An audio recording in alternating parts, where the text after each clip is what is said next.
बिस्मिल्लाहिर्रहमानिर्रहीम। अस्सलाम वालेकुम नादरीन, आप यूट्यूब चैनल देख रहे हैं। मैं इमरान खान हूँ। नादरीन, एक बात तो मैं आपको क्लियर कर दूँ और मैं आपको ये बता दूँ खबर कि इमरान खान साहब को अब अस्पताल ले जाने का टाइम आ गया है। ये हुकूमत ने अगर कोई बहुत ही घटिया हरकत ना की तो इमरान खान साहब को अगले इंजेक्शन के लिए अब अस्पताल ले जाना पड़ेगा। जिस टाइम पे इंजेक्शन लगना है वो टाइम अब शुरू हो चुका है, क्योंकि 28 दिनों के बाद इंजेक्शन लगता है और 28 दिन मुकम्मल हो चुके हैं। अब इनके पास ज़्यादा टाइम नहीं है। अगले 1-2 दिन के अंदर, 3 दिन के अंदर ये इमरान खान साहब को हर हाल में अस्पताल लेकर जाएंगे और वहाँ जाकर इमरान खान साहब को इंजेक्शन लगाएंगे। अगर तो कोई बहुत ही घटिया हरकत की और कोई बहुत बड़ा रिस्क इन्होंने लिया और जेल के अंदर कोई सामान लेकर पहुँच गए तो वो अलग बात है। अब इसमें कुछ चीज़ें मैं आपको बता दूं कि अस्पताल तो ले जाना पड़ेगा, क्योंकि इससे पहले भी डॉक्टर्स ने कहा था कि जेल के अंदर ये इलाज सही तरह नहीं हो सकता और ऐसा रिस्क ये इमरान खान के मामले में लेंगे। बज़ाहिर ऐसा दिखाई नहीं देता, लेकिन इनका पता कोई नहीं है। अब ये अस्पताल कौन से रास्ते से लेकर जाते हैं, कौन सा रूट इस्तेमाल करते हैं, सिक्योरिटी के क्या इंतजाम करते हैं और ये कौन से अस्पताल में लेकर जाते हैं, इसके बारे में कुछ पता नहीं है। ये सारा कुछ सीक्रेट रखा जाएगा। अब पाकिस्तान तहरीक इंसाफ को पहले से ये पता होना चाहिए कि इमरान खान साहब को अस्पताल पहुंचाया जाएगा, तो उन्होंने जो बंदोबस्त करना है वो कर दें। इमरान खान साहब की बहन अलीमा खानम जो है वो अब बाकायदा खुद से उन्होंने जोर लगाना शुरू किया है। वो एक जगह खिताब कर रही थी, उन्होंने इंटरव्यूज़ देना शुरू किए हैं, प्रेशर बढ़ाना उन्होंने शुरू किया। उन्होंने कहा जी इमरान खान को जो है वो आज़ाद आदमी है, वो जेल के अंदर भी हैं तो वो आज़ाद है, लेकिन हम लोग बाहर मौजूद होने के बावजूद कैद हैं। इमरान खान हमारे लिए लड़ रहा है, पूरे पाकिस्तान के लिए लड़ रहा है, तो आप सबकी रिस्पॉन्सिबिलिटी है कि अपने हक के लिए खड़े हों। फिर जो गंडापुर साहब ने किया अलीमा खानम के साथ या इमरान खान की फैमिली के साथ, उस पर उन्होंने रद्दमल भी दिया। उन्होंने कहा जी गंडापुर को हटाने का पैगाम इमरान खान ने हमारे ज़रिए से बाहर नहीं भिजवाया था, बल्कि मीडिया को कहा था। जेल के अंदर जब ये होता था ना, ट्रायल होता था, तो मीडिया जाता था, तो वहाँ पे इमरान खान साहब ने कहा था मीडिया को जेल के अंदर कि गंडापुर को हटा के सुहेल आफरीदी को वज़ीर आला खैबर पख्तूनख्वा लगाया जाए। फिर उन्होंने कहा जो गंडापुर इमरान खान को नहीं ना कह सकते, वो अब उनकी फैमिली को कह देते हैं। दरअसल उन्हें गुस्सा इमरान खान पर है और पाकिस्तान तहरीक इंसाफ के जो लोग इमरान खान के लिए लड़ नहीं सकते ना, वो साइड पे हो जाए। ये उन्होंने गंडापुर को पैगाम दिया कि अगर आपने नहीं लड़ना तो आप साइड पे हो जाए। देखिए गंडापुर का प्रॉब्लम क्या हुआ। गंडापुर साहब के साथ ये हुआ कि वो बर्दाश्त नहीं कर पाए। 1.5 साल तक तहरीक की उन्होंने क़यादत की गंडापुर ने, और सारी चीज़ों के वो मालिक बने रहे, फैसले वो करते रहे गंडापुर 1.5 साल तक, और काफ़ी मायूसी फैलाने के बाद उन्होंने इक़्तिदार छोड़ा और अब 6 महीने भी उनसे बर्दाश्त नहीं हुआ और वो आ गए। हैरानकुन तौर पे गंडापुर साहब जब वापस आए हैं तो उन्होंने अटैक एस्टेब्लिशमेंट के ऊपर या हुकूमत के ऊपर नहीं किया, बल्कि गंडापुर साहब ने वापस आने के बाद बिल्कुल शेर अफजल मरवत की तरह सारा का सारा अटैक पाकिस्तान तहरीक इंसाफ और सारा का सारा अटैक गंडापुर साहब ने वापस आने के बाद इमरान खान साहब की फैमिली पे कर दिया। ये मुझे ऐसा दिखाई देता है कि अगर हालात ऐसे ही चलते रहे तो गंडापुर किसी दिन इमरान खान पे ही चढ़ दौड़ेंगे और शेर अफजल मरवत भी। अब शेर अफजल मरवत तो कहना शुरू हो गया आहिस्ता आहिस्ता, वो तो यानी ये भी कहना शुरू हो गया कि मकबूलियत मेरी है, इमरान खान की नहीं है। गंडापुर ने भी ऐसी एक बात की कि इमरान खान से बड़े जलसे तो मैं करता रहा हूँ, यानी इमरान खान के बगैर हमने बड़े बड़े जलसे किए हैं। तो जनाब एक तरफ गंडापुर साहब जो हैं वो इस्लामाबाद में आते जाते हैं, वो अपनी एक नई सियासत शुरू कर देते हैं, एक पार्टी के अंदर डिवाइड पैदा करते हैं। दूसरी तरफ सुहेल आफरीदी के लिए मुश्किलात बढ़ती जा रही हैं। वो बेशक वज़ीर आला इस वक्त खैबर पख्तूनख्वा के, और उन्हें अभी तक पार्टी की सपोर्ट उनके साथ है, कुछ हद तक जो है वो सोशल मीडिया भी उन्हें सपोर्ट करता है। गो के गुज़िश्ता 2 हफ्तों के अंदर उनके साथ बहुत बुरा हुआ और उनकी परफॉर्मेंस भी ऐसी थी कि जिसके ऊपर तनकीद की जाती, जैसे कि वो बंद हो गए जाके इस्लामाबाद में, और इसके अलावा उनके पास ऑप्शन भी कोई नहीं था, वैसे मैं इतना जानता हूँ। तो सुहेल आफरीदी को अब गिरफ्तार करके पेश करने का हुक्म दिया गया है, वो वाले केस में जो उन्होंने कहा था कि मस्जिद के अंदर कुत्ते गए और जब लोगों ने जाकर पूछा कि जनाब ये मस्जिद के अंदर कुत्ते क्यों हैं, तो वहाँ पे मौजूद अफसरान ने ये कहा कि तुम और ये कुत्ते एक बराबर हो। ये जब सुहेल आफरीदी ने बात की थी, इससे पहले बहुत दफ़ा रिपोर्ट भी हो चुकी है। सुहेल आफरीदी ने यह बयान बाद में दिया था, ये पहले रिपोर्ट हो चुका है, वहाँ पे गवाह मौजूद हैं इन बातों के। तो इस केस में यानी रियासती इदारों पर इल्ज़ाम लगाए हुए, कह रही जब गिरफ्तार करके पेश करो, नाकाबिले ज़मानत वारंट गिरफ्तारी भी जारी कर दिए गए हैं। नादरीन एक और एतराफ़ किया राणा सनाउल्लाह साहब ने, ये सारी चीज़ें आपस में जुड़ती हैं। राणा सनाउल्लाह साहब कहते हैं जी कि इमरान खान साहब के जो मुतालबात हैं वो हम नहीं मान सकते, और उनमें उन्होंने 2 मुतालबात के बारे में कैटेगोरिकली कहा, और मैंने आपको पहले ये बताया था कि ये वो मुतालबात हैं जिनसे एस्टेब्लिशमेंट और हुकूमत डरती है। राणा सनाउल्लाह ने कहा कि 9 मई और 26 नवंबर की इंक्वायरी इमरान खान साहब मांगते हैं, ये मुतालबा हमें कबूल नहीं है। उस वक्त राणा सनाउल्लाह साहब ने कहा कि जब वो इंक्वायरी मांग रहे थे तब चीफ जस्टिस बंदयाल था, तो हम जेल में चले जाते और इमरान खान हुकूमत में आ जाता। तो मैं ये बता दूं कि नहीं, ये जो 26 नवंबर हुआ उस वक्त चीफ जस्टिस बंदयाल नहीं था। 2023 में बंदयाल चला गया था, और 2024 में 26 नवंबर होता है तब काजी फायज ईसा भी चला गया था, और ये जो मौजूदा जज है जस्टिस याया अफरीदी ये आ गया था। तो ये बात आप अपने जहन में रखेंगे, राणा सनाउल्लाह साहब आधा सच बोल रहे हैं कि उस वक्त बंदयाल था। हाँ, बंदयाल उस वक्त था जब 9 मई हुआ था, उस वक्त बंदयाल था, और उस वक्त तो इमरान खान ने ऐसा कोई मुतालबा तो इमरान खान आज भी करते हैं, तो आज करवा दें आप इंक्वायरी, अब तो सारे जजेज आपके हैं। तो मामला यह है कि राणा साहब सच बोल रहे हैं कि अगर इंक्वायरियां होंगी तो फिर इमरान खान वजीर आजम बनेंगे या वो इक्तदार में आएंगे, और ये जो इक्तदार में बैठे हुए लोग हैं ये जेलों में जाएंगे। और सुहेल बड़ाइश साहब ने एक और कॉलम लिखा, नाजरीन मैं बार बार कहता हूं मुझे अच्छा भी नहीं लगता, लेकिन मैं हैरान होता हूं कि ये लोग थकते भी नहीं है, बस भी नहीं करते, उम्र के इस आखिरी हिस्से में भी इन चीजों को इस तरीके से कोई कैसे कर सकता है।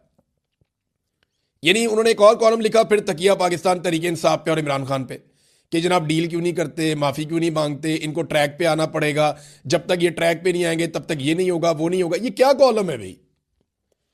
अंसार अब्बासी साहब हों, सुहेल वड़ाइश साहब हों, सीनियर सहाफ़ी हैं, बहुत पुराने काम करने वाले हैं, लेकिन ना करें यार। आपकी वजह से पूरी सहाफ़ती बरादरी बदनाम हो जाती है। आप लोगों की वजह से लोग कहते हैं कि सहाफ़ी हक के साथ खड़ा नहीं हो सकता। आप देखें ना, यहां सहाफ़ियों ने कितनी मार खाई है, लेकिन उन्होंने झूठ बोलना शुरू नहीं किया, वो फिर भी अपना काम कर रहे हैं।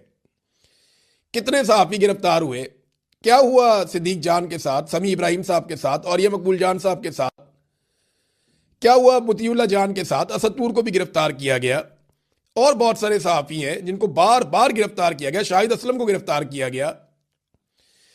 हमारे लाहौर के अंदर कई सहाफ़ी हैं, ज़हीम लगारी साहब हैं, उन्हें गिरफ्तार किया गया।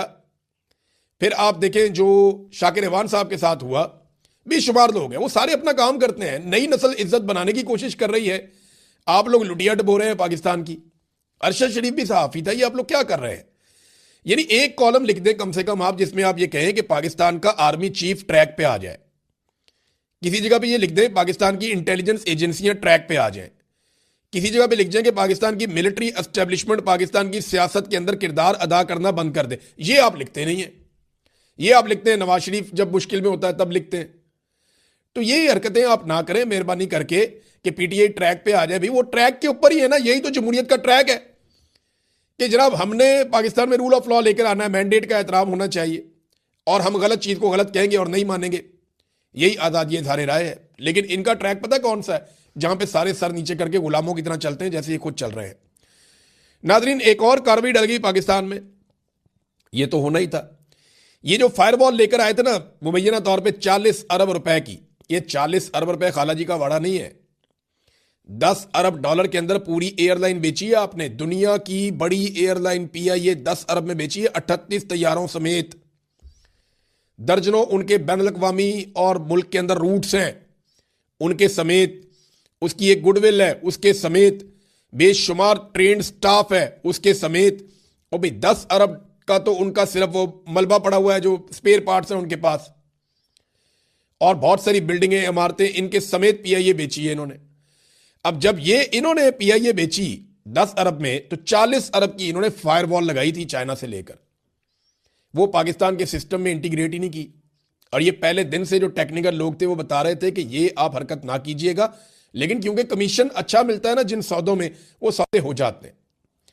अब ये किया किसने? ये देखें जर्नैलों की कार्रवाई। एक रिटायर्ड जर्नैल है जो पीटीए के हेड लगाए गए हैं, एक 2 सर्विंग जर्नैल है जिन्होंने कंट्रोल करना है पाकिस्तान में बयानिए को, तो उनकी वजह से ये फायरवॉल आई थी। ये अरबों रुपया कौम का ये भी डूब गया। 40 अरब तो मुबैना तौर पे सीधा सीधा फायरवॉल में लगाया गया। अब कमीशन कितना है सवाल कौन करेगा, कौन पूछेगा? नैब में केस बनेगा, कोई पूछेगा कि जनाब आपने फायरवॉल लगाई, 1.5 साल के बाद आपकी फारग हो गई, 1.5 साल आपने फायरवॉल लगाई, आपके सिस्टम के साथ इंटीग्रेट नहीं की, वो अरबों रुपए कौन वापस करेगा कौम को? ये सवाल कोई पूछेगा? कौन पूछेगा और कौन जवाब देगा? इंतहाई बेशर्मी है।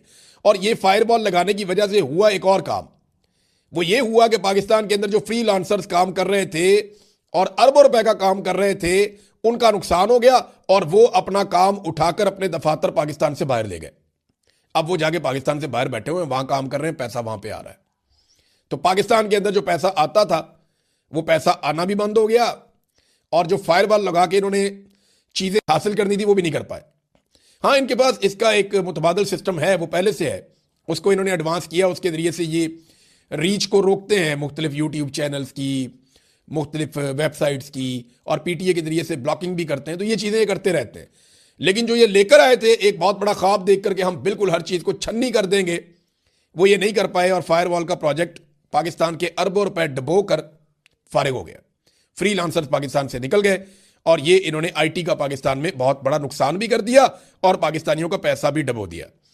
पाकिस्तान को कौन कौन सी बड़ी कंपनियां छोड़ गई हैं, ये मैं आपको एक डाटा मेरे पास है, मैं आपके साथ शेयर करता हूं। नाज़रीन, 2022 में पाकिस्तान से कंपनियों के निकलने का सिलसिला शुरू होता है और जो बड़ी कंपनियां पाकिस्तान को छोड़ गई हैं उसमें एक सुनाफी है, एक शेल पाकिस्तान है, एक बायर है, एक टेलीनॉर है, एक टोटल एनर्जीज है, एक एली लिली है। ये फार्मा कंपनी है, बहुत बड़ी थी।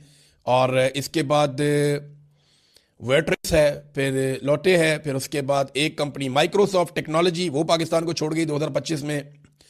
फाइजर फार्मा है, 2024 में पाकिस्तान को छोड़ गई। क्रीम जो है, ऊबर जो है, ये दोनों पाकिस्तान को 2025 और 2024 में छोड़ गई। फिर गुल अहमद टेक्सटाइल है, 2024 के अंदर ये बंद हो गई। इसके बाद प्रॉक्टर एंड गैमल है, ये 2025 में बंद हो गई। और जिलेट, ये 2025 में बंद हो गई। और यामाहा, ये 2025 में, यामाहा मोटर्स, ये भी 2025 में गई। और अब मित्सुबिशी कंपनी जो मोटर्स है वो पाकिस्तान में ये भी बंद हो गई। ये जनाब पाकिस्तान की मईशत के साथ इन्होंने किया। और इस वक्त पाकिस्तान का सिर्फ गर्दिशी कर्जा, ये हुकूमत की कारकर्दगी आपको बता रहा हूं। गैस की कीमतें इन्होंने कई गुना बढ़ा दी, बिजली की कीमतें इन्होंने कई गुना बढ़ा दी।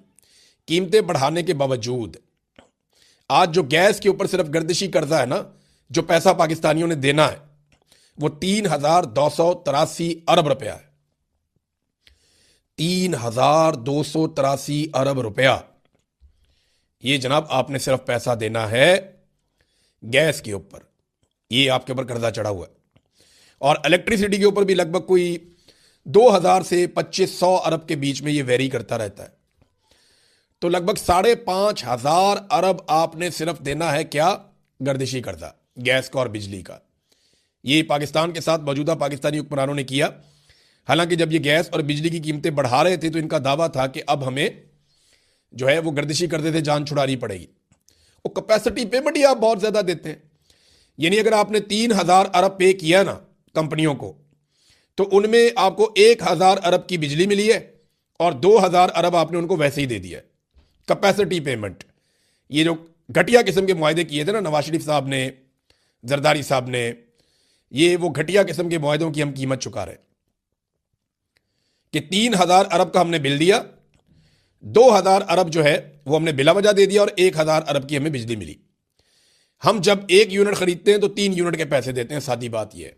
और ये वो कैपेसिटी पेमेंट है जो आपको देनी पड़ेगी लंबे अरसे तक। नवाज शरीफ, जरदारी, मुशर्रफ और इन लोगों की वजह से इन्होंने किया, सारा कुछ इन्होंने ही किया और यही जिम्मेदार है इसके लिए। और ये सारे एक दूसरे को कहते भी हैं, लेकिन आजकल इकट्ठे बैठे हुए तो बात नहीं करते।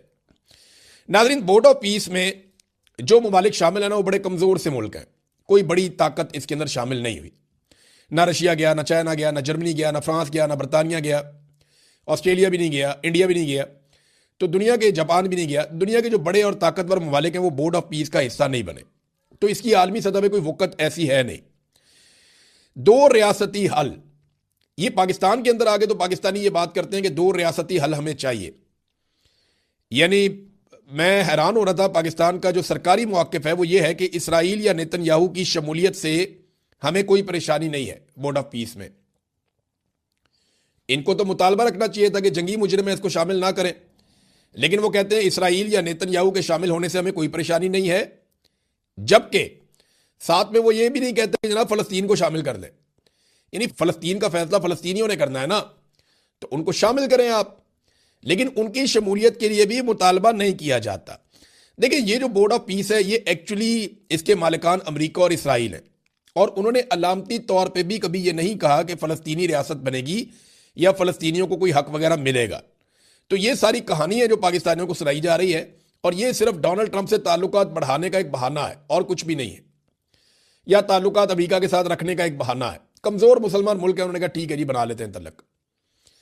अब यहां पे शहबाज शरीफ की एक वीडियो आ रही है, पिछली सफ़ों से खड़े होकर उन्होंने डोनाल्ड ट्रंप को जैसे सलूट किया शहबाज शरीफ ने। क्या एक वजीर आजम को यह जेब देता है? हम एक एटमी कुव्वत हैं, और कोई भी मुल्क जो एटमी कुव्वत हो वो इस तरह की घटिया हरकत नहीं करता। सरबराह तो बहुत दूर की बात है, उसका कोई नुमाइंदा भी ऐसी हरकत नहीं करता।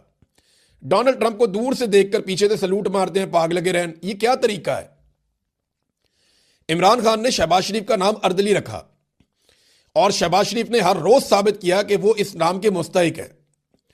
जिस तरह उन्होंने डोनाल्ड ट्रंप को सलूट मारा, मैं हैरान हो गया देखकर कि यार कोई इज्जतदार आदमी ये कर सकता है? भैया, आप पाकिस्तान की नुमाइंदगी कर रहे हैं, बेशक आप जाली वजीर आजम हैं, आपको आसिम मुनीर साहब ने जबरदस्ती वजीर आजम बना दिया, लेकिन आप उस कुर्सी पे बैठे हुए हैं। आप 25 करोड़ लोगों की नुमाइंदगी कर रहे हैं जिनके पास एटम बम है, और आप उठा के सलूट मार रहे हैं। आपको जेब देता है ये हरकत? भाई, ताल्लुकात ऐसे होते हैं? आप तो मरासी बने हुए हैं ट्रंप के। नाजरीन, एक और दावा सामने आ रहा है। मुख्तलिफ ज़राए और सहाफ़ी ये दावा कर रहे हैं कि पाकिस्तानी जो हुक्मरान है इस वक्त, या एस्टेब्लिशमेंट है, इन्होंने जो फ़ायदे या मुआहदे अमेरिका के साथ या अमरीकियों के साथ किए हैं ना, इनमें डोनाल्ड ट्रंप के फ्रेंड्स एंड फैमिलीज कंपनीज जो हैं वो फ़ायदा उठा रही है। यानी डोनाल्ड ट्रंप के बहुत करीबी लोग हैं। मिसाल के तौर पे क्रिप्टो का मामला हो, मिनरल्स का मामला हो, रूजवेल्ट होटल का मामला हो, या रिकोडेक का मामला हो, ये सारा कुछ जाकर डोनाल्ड ट्रंप के करीबी लोगों के साथ जुड़ता है। यानी मुआहदे और एमओयूज उनके साथ होते हैं। ये बड़ी इंटरेस्टिंग चीज़ है।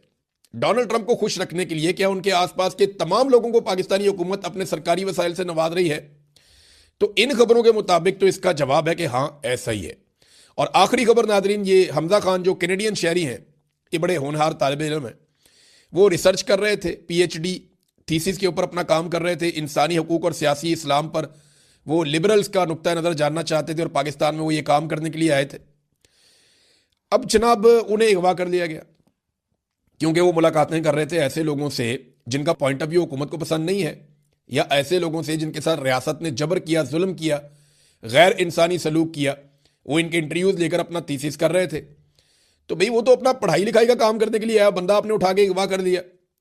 अब हमजा को अगवा कर लिया है, फैमिली को थ्रेट किया जा रहा है, और ये पाकिस्तान की इंटेलिजेंस एजेंसियों के ऊपर इल्ज़ाम आ रहा है। तो सारी दुनिया को इसके ऊपर आवाज़ उठानी चाहिए, हर पाकिस्तानी को इस पर आवाज़ उठानी चाहिए। अगर किसी का कोई जुर्म है तो उसे कटहरे में लाए ना, ये क्या तरीका है? अब तक के लिए इतना ही। अपना